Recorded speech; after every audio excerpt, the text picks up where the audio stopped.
Assalamu alaikum ардактуу көрүүчүлөр. Дагы бир сиздер үчүн Корея автоунаасынан акыркы моделдеги унасынын баасын жана сборкасын айтып берели деп чечтик. Андыктан Тез Жарыя каналы сиздердин кызматыңыздарда. Баа берип, комментарий калтыра кетиңиздер, жакшы сөздөрдү арнай кетиңиздер. Биз болсо баштадык.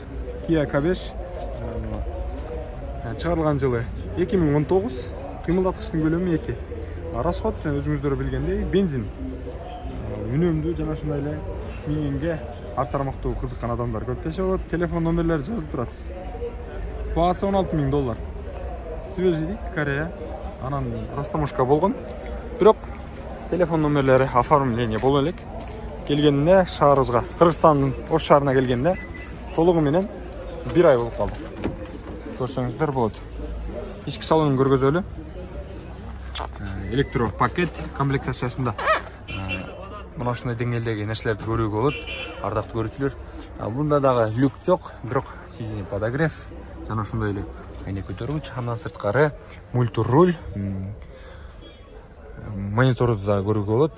122.850 пробег экен. Арткы алдыңкы олтургучтарынан бери көрсөңүздөр болот. Автомат коробка. Көрдүңүздөр, ардактуу көрүүчүлөр. Жаккан болсо байланышасыздар деген ойдон. Баасы $16,000, кем бар. Кимде ушул уна кызыктырып жаткан болсо, жогорудагы номерлерине байланышыңыздар.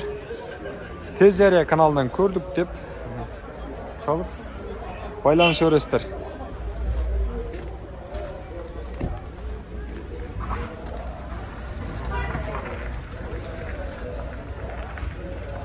Дагы бир жолу ассаламу алейкум. Эгерде сиздерге пайдалуу маалымат берген болсок, Тез Жарыя каналын колдой кетиңиздер.